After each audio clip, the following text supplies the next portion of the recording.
I've been afforded the opportunity to take a trip with my coworkers to Seattle for a business conference. I don't necessarily know what it entails, but all I really know is that it's more of a networking opportunity as well as the chance to learn some things about the job that I just got. I'm sure a lot of it's going to be very specific to the job, but I do think I'll be able to take away a lot of things when it comes to running a business and growing and networking and expanding. The biggest things when it comes to owning and operating a business is scaling, especially depending on how big you want to be or more what kind of industry you're in.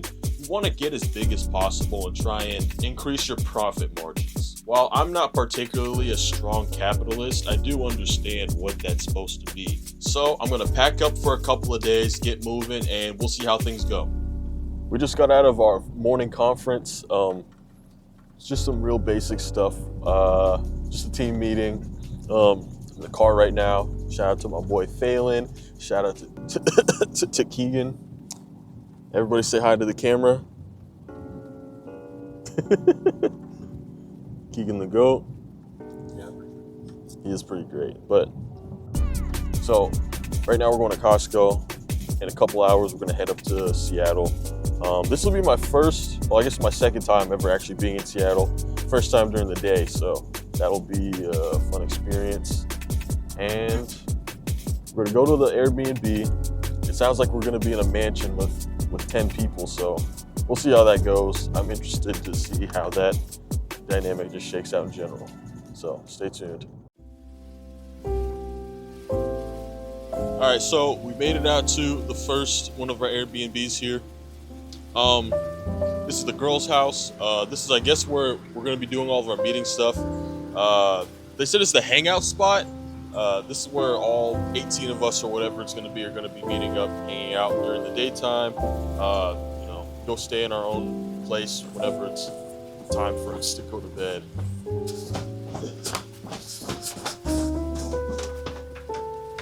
Shoes on or off?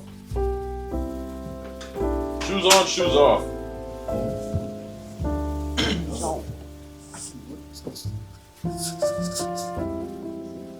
This is great.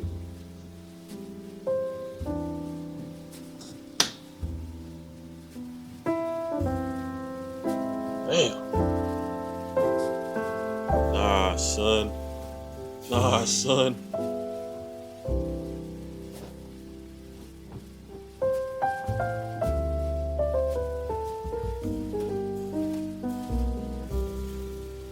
That's what I'm talking about. Phelan, how are we liking this? You said it's what? Awesome. Oh, yeah.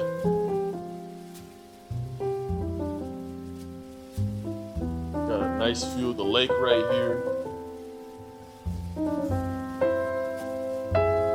Several rooms, TVs, couches, lots of lounge spacing. I'm really curious about how the lighting situation will look, because I'm sure nobody wants to be staying in a space that's got these giant windows to where everyone can look in and whatnot. So like, are these up here like clothes or something like that? But there's a whole another level up here. Let's see. More bedrooms. Another lounge space. That's pretty cool. In there. Even more bedrooms. Like, yeah, this place was meant for so many people. Like, look at this. This is awesome. So, today I've been tasked with a fairly significant task. See, I'm not the greatest cook, but I'm also not bad. I am just extremely average, okay? One thing I am, however, is a very lazy cook. Hey, right here I got my friend Phelan. He doesn't want to be on camera, which, understandable. Getting a call from one of our coworkers. Howdy, Destiny, what's happening? Hey, check where the spices are and see if there's garlic powder. Okay. Well, as you can see, we've already been asked to do something else. Yeah, if that's the only spices shelf, then It just might be what it is. Okay. All right, sounds good. See ya. So, our cooking plan today looks like we're gonna be making ziti for 40 people. All right, that's a lot of people to try and cook for, okay? I've never had to cook on a scale, on a meal. I've never had to cook a meal on that kind of scale. So, we're gonna figure this out. It shouldn't be that hard, it shouldn't be that complicated. It is just pasta. We got a couple of large pans. It's all gonna get baked. Right now, we're just setting up the noodles to boil. And then after that, the girls are gonna come back with additional ingredients, whatever we might need, and we're gonna get the ball rolling. Juice. All right, so we've got the pasta cooking. We've been having some issues with the stove. I think not nothing crazy, but trying to get it to actually boil has been a bit of a challenge, especially with these two middle ones. The ones on the ends have been fine for us, but it's been a less than desirable outcome, if you ask me. What's the timer looking like on this one, Phelan? I have the one for that one, not this one. Probably the same. Oh, okay, in that case, 2.5 minutes.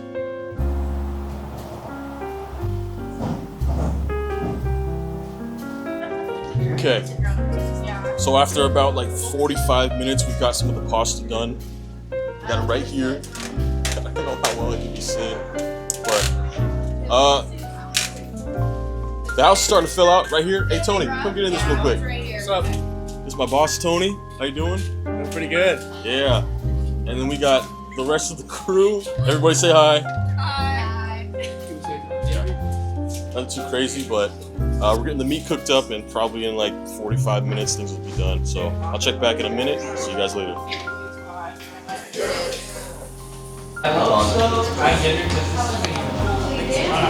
Yeah, but like. All right, it's been about 45 minutes. We've got the meat cooked. Taylor, how are you feeling? I'm feeling good. That's good. I'm feeling real good. And what's about the ETA for dinner to be done, I should say? 40 minutes. I Okay. don't even think that long. You don't think so? No. Like less than 40 minutes? Like maybe half Cool. an hour? Okay. Because all we gotta do is make it enough to melt the cheese and finish cooking the noodles. Okay, yeah. Juice. What happened? What's poppin'? It's literally popping. So Dalton, What's up, buddy? Sorry, I don't handle crisis well. Lord have mercy. I'm like the only one not getting burned. Thanks. You got it all over you too. My bad. Oh Lord. There we go. Okay, guys. Guys, I feel like This is like a dangerous temperature right here. yeah, it really is. Really good at spoon. Really domesticated. So, last night, kind of forgot to film the rest of the night, but basically, we finished cooking our baked ziti. There was about 30-something people in the house, so we did end up feeding them, but we cooked way more than we intended to. The original fear was that there wouldn't be enough, but in reality, we had way too much. But it was cool. I think every group managed to take home at least one tray. We have one upstairs. All the guys right now, we're all inside of one house. Everybody has their own rooms. A couple people are sharing, a few of them, or a few of us, including myself, we have our own rooms, and that part's been nice. But at the end of last night, everybody managed to just go hang out in the living room upstairs. The guys were playing UFC, which was cool. I was editing some videos on the side, you know, chatting it up, and I enjoyed that. This has been a fun trip so far, but it's morning time right now. We're gonna go head to the conference soon, and hopefully I'll be able to bring you guys with me, so stay tuned. So we made it out to the hotel. All right, this is where the conference is gonna be taking place. If I had to guess, there's probably a lot of people in that hall right there, so what's up, man? How's it going? How we doing, bro? Not too bad, not too bad. Getting it in, get that footage. Yes, sir, documenting everything. Yes, sir. Evidence. Amen. Yeah, excited. Keegan and Phelan are over in the bathrooms right now. I'm just keeping everything updated, so we'll check back soon. Hopefully I'll be able to get some footage of the conference. I don't know if I'll be able to film, but we'll find out sooner or later. So we're a couple minutes out from the conference starting. People are starting to sit down in their seats. It's me and Phelan right here. What's up? The rest of our crew is slowly pouring in. I think Tony, my boss, is at the owners' meeting with Peter. I really don't know what this is going to entail. I assume that it's going to be just kind of covering what we do anyway, and then sometime towards the end there'll be like some networking stuff because I know we're going to be able to like break into pods and talk to leaders, right? Yeah. So that'll be the objective of this whole thing essentially. So we'll see if I can film anything. If not, oh well. I'll just talk about it later. But till then, stay tuned. Okay, so we're about an hour into the conference, and for the most part, it just seems like there's a very simple path to promotion. It kind of just goes hand in hand with how much time you put in, how much effort you put in. It's all real simple stuff. There's really not a secret. Every conference that I've been to up to this point, and it's been a decent amount at this point, probably close to double digits, there really isn't some kind of secret. It's really just staying dedicated, staying consistent, doing the same things over and over because success is boring. That's what they like to tell you. But at some point later, maybe soon, right now we're on a break. There's going to be time for Q&As and probably more networking stuff. So by then, I'm going to see if I can actually get some on-camera like interviews, questions with people. We'll see. That might be interesting. So stay updated for that. Mr. John Simpkins right now. So I'm really, really glad to be talking with you. I had some questions. First off, what was your transition from college basketball to the work life like for you? Yeah, for sure. Thank you. Well, transition, I would just say is it was a little different than what most people would think. For the first 7 months in our business, I was only working about 1 day per week, right? Last 5 months, I really locked in. So it wasn't when it comes to like time management and like spending time here and spending time there, it wasn't really a thing, right? It wasn't really something that worked out, right? So transition, I would say like the main things were just my competitiveness, work ethic to finish the training program and to build a team and just be like better than other people in the office were some things that translated for sure. Okay. And also, where did you go play college basketball at? Seattle University. Seattle University? Okay. Yeah. I have a friend who plays there right now. Yeah. I was like undeclared, red shirt. So I was like, I wasn't really given the opportunity to get much playing time, but And so, question for me, because I'm new to the field. This is the start of my 3rd week. So, going up from being in the field into leadership, what are the steps that you took to get there? being in the field to leadership. Yeah. So learning how to set the pace correctly, right? Customer acquisition, scaling the business as we know are big things, right? So just learning the customer acquisition side of things, right? How to become consistent in the field, developing that skill set, right? Learning how to teach that skill set is going to be huge. So you want to really get confident at it. You're learning it yourself. And then one thing that I've struggled with, I've been in leadership roles before as a coach, just as a manager of things, but sometimes having those hard conversations. I know somebody asked it earlier, but having those tough conversations with people who either need to step up or they're not maybe following compliance. How do you have those kinds of conversations? Yeah.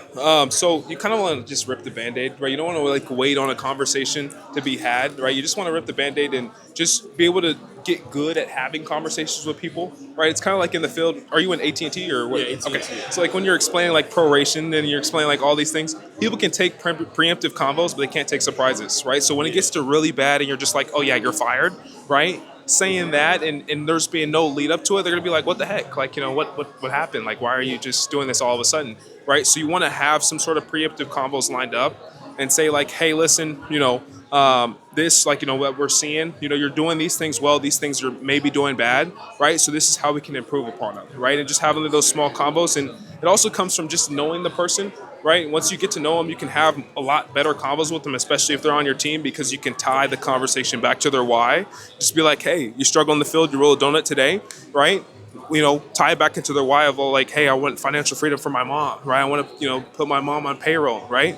Would your impact or what you did today be able to put your mom on payroll or not, right? And the answer is no. Then you like teach them steps on how to improve upon that. Okay. And then my last question is, once you get to that ownership role, how do you delegate your time? Because I know one thing that comes with that is a lot of freedom of time.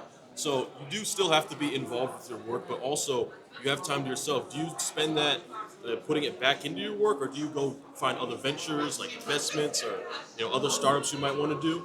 I would say like if there's any startups or any other investments, I just invest it back into my business, right? Because I mean, you can spread across like a multiple different career paths and things like that, but you're never gonna find yourself like getting to that goal of what you want to accomplish instead of just like investing solely into what you want to do, right? So when I'm outside of work, I'd spend time with my family, spend time in my church, helping them out as well. But when you're in the business and you want to spend a lot of time teaching your team, investing into your team, coaching your team, right? Getting them from point A to point B very quickly, because that's going to help you progress as well as an individual. And then my very last question, real quick. All right. You ever play pickup basketball still? Oh, 100%. Yeah. I go to LA Fitness all the time. They got good runs up here. I go down to UW Tacoma sometimes, and I play down there. So definitely. That's what I like to hear. You know what? It's been great. Thank you for your time. Of course, no problem. I think getting to interview everybody afterwards was not only fun, but insightful to see what they picked up on everything, because about half of our group was in the leaders section. The leaders got a different lesson than the rest of us who were more in like the entry realm. And so for the people who are listening, I had them give me what their favorite thing was about the conference and one thing they learned. And for the guys who were speaking and teaching, it was what their favorite part was and one good piece of advice that they gave to somebody. Hey, how's it going? Hi. How's it going? How's it going? Hi. Hey. What up, you two? Hey. How's it going, guys? Hi. What was the thing that you enjoyed the most about the conference? The enthusiasm that everyone had, and everyone was so kind. I liked how dialed in we were in the leaders section, where we were talking about advancements, growth, that, and a lot of what they were talking about with personal recruiting, on how like the retention rates, just how much better it is to personally recruit. My favorite part of the conference was getting to network with all of the national or regional consultants, getting to network or hear perspectives from other offices, and personally being able to ask or answer questions for those that I got to meet. So yeah, basically, I mean, from the last conference I was at to this conference, definitely see like the growth I've come to. So, and that growth is really hard to see until you have other people coming up to you and ask questions about things that you had to go through when you were in their position, right? So that really opened up my eyes, because I had a kind of a moment of realization, because I didn't really see where I was going with the business for a while. I felt like I was a little bit stagnant with my growth, but that just really helped open my eyes and see how far I've come from where I started. I would definitely say my favorite thing about the conference was, again, like he said, getting to network with everybody, but for the simple fact that as a brand new leader, you don't really know what you're walking into. So being able to get an inside perspective before you actually end up crossing that bridge is really helpful. Honestly, my favorite part of the conference was hearing a bunch of women speak about how they were able to get into the business, either starting from scratch or already being privileged enough to have this opportunity, and just to hear from their perspective how they grew with that. I honestly think being able to network with people outside of the office was my favorite part, just getting fresh perspective, because I talk to the same people every day. So about the conference, honestly, it's crazy to see like how many people try to help you. For me, like I talked to at least 30 people, and all of them gave me amazing feedback. I saw you talking to what was one of the people that you were talking? Edit this part out. John Simpson. I saw you talking to John Simpson. Honestly, amazing dude. Crazy feedback. What about you, Taylor? Yeah, honestly, it was seeing like the people we saw last year who were just entry level, and now, they're in ownership, they're being promoted. It's fun to see like where they were at, their goals, and where they want to go. Honestly, my favorite thing about the conference is just how many people there was. There's so many people that we could talk to.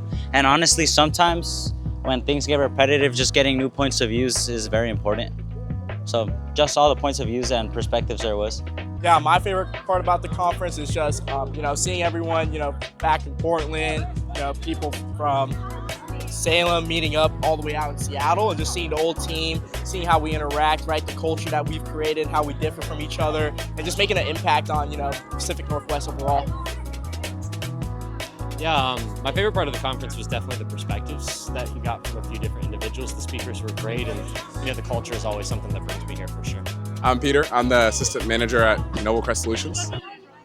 What was your favorite part about the conference? Favorite part about the conference was really just getting to see all these nationals, like these multi-millionaires, hear their stories, successes, struggles.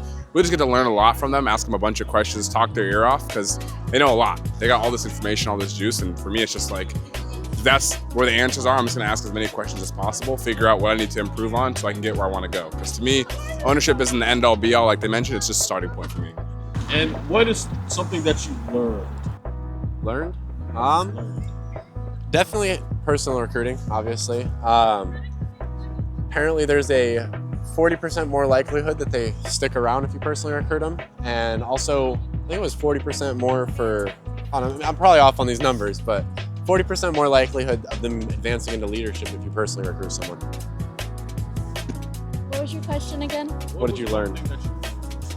One thing that I learned is definitely the way that other companies do things, like with Primo Water, how they do it, and just listening from other people's perspective on how they go about their work and their process in it. One thing I learned is honestly the growth opportunity. There's a much bigger picture to this. So, I mean, I thought I already knew there was a bigger picture, but something about this conference specifically just opened up a whole nother, dimension of basically where you could get to with this job. Not necessarily in this organization alone, but like, say if you decide to go off on your own, just the opportunity from having the experience here. And then, of course, the connection. I didn't realize how well the regional consultants know everyone, but this business is all about, we're helping each other always. So it doesn't matter what position you're in. The regionals, they help us. We're helping them by, driving revenue and everything. So, yeah, that was one of the biggest things. I definitely would say that the one thing I took away from this is that the opportunity we're being given here with this company runs a lot deeper than I thought, especially with the fact that the more time we put into it, there's more reward than I originally imagined. So definitely in the long run, I can see myself, with that being said, pushing myself further than I ever thought I could go in life. That literally anything's possible. Like, again, these women started from nothing, or they already had entrepreneurial parents. But either way, no matter how you start, it's how you end and what you do with what you have. So just learning that you can literally do anything you set your mind to. It's just up to you if you want to do it or not. Yeah, definitely. But to add to that, you're gonna have ups and downs. So just extending your goals to further into the future, not such short term, I think is the biggest mindset change that I need. So learning that was definitely helpful. One thing I learned all I need to do to succeed in the business is run Army. I'll just leave it at that. I think one thing I learned is spending time with your team is so important, and it really helps just to build you and build your office as well. One thing I learned, honestly, is that I didn't realize that I probably should do now is goals. They're very important. Not only setting them, but making sure that we're executing. It really gives people paths, something to live for, because sometimes people, they get distracted. They get depressed because, they don't really have a goal in life. They're just living. So making sure that we have a goal in life is just very important. Not only is it going to help you, reach success, but get there accordingly. And what was the best feedback that you gave? Yeah, I think the best feedback that I gave someone was just get pretty comfortable, just being uncomfortable. And opportunities are gonna come by, but if you're too used to being comfortable and you're not willing to take on that opportunity, they'll slip by just as fast. So just be ready for when the moment comes. Keep trying to be the best version of yourself, so when that opportunity does come, you're ready to take it on. The best advice I gave at the conference was to help people, seek to understand before just giving feedback, making sure they know where people are coming from just before delivering a message. Sure. Best advice I gave somebody was this other leader in another office, Chase. He's from Adrian Robinson's office in Medford. Biggest thing he was asking about how to build leaders, and when people are not doing well, how long do you trust like habits? And the biggest thing I was saying to him was nobody wants to be sorry. Nobody wants to be bad forever. The biggest thing is when you're seeing people mess up on stuff, always seek to understand when it comes to asking for feedback. When it comes to giving feedback and like helping people out, seek to understand. Ask them why they're falling short first and have a conversation with them before you just immediately jump to they're doing the worst. If you do that every single time you seek to understand when you're having conversations, you're gonna do a lot better moving forward and train a big team. So afterwards, everybody gathered up and started to head home. A few of us decided to go take a trip to downtown Seattle. With the conference finishing up, right now we're just hanging around Seattle downtown. We're at the corner near the water. There's, was it 6 of us, something like that, walking around downtown. We're gonna go look for something to eat real quick and do a little bit of sightseeing, so stay tuned. The original plan was to go visit the Space Needle, but after checking the prices of not only parking, but also admissions to the Space Needle itself, we decided to go look elsewhere. Luckily for us, Noah knew the area a little bit, so he knew somewhere that we could go, and we ended up going to Pike's Market or something like that. It was a little strip market in the downtown. Obviously, I'd never been there before, but from my first impression, it was a very old place.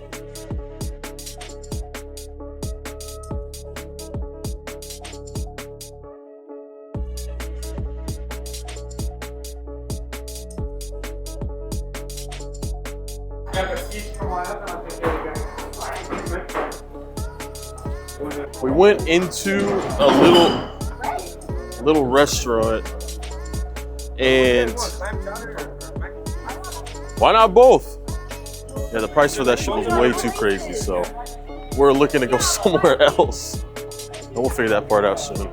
When we decided to go get something to eat, we ended up going to I don't remember what it was called, but it was a cheese factory where they literally were making the cheese in one big window in a big section on the right hand side, and then the other side they were selling food. Everybody else got some mac and cheese, but I ended up ordering a sandwich that took like 15 to 20 minutes to come out, which makes sense. It's a hot chicken sandwich.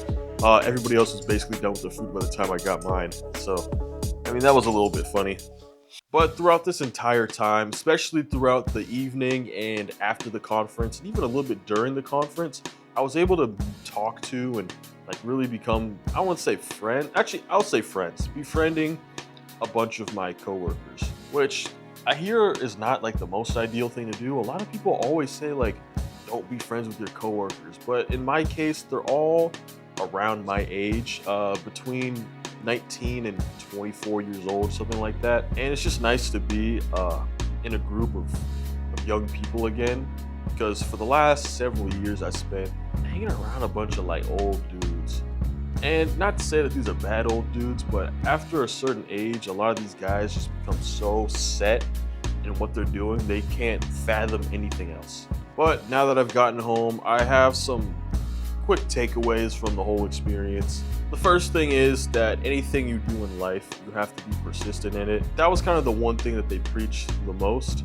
And I talked about this a little bit earlier, but one thing that every speaker at all these conferences talk about is just sticking with it. Discipline, stuff like that. They call it sacrifice. I don't even want to say it's hard necessarily. It's repetitive and it's boring and it's a lot to do.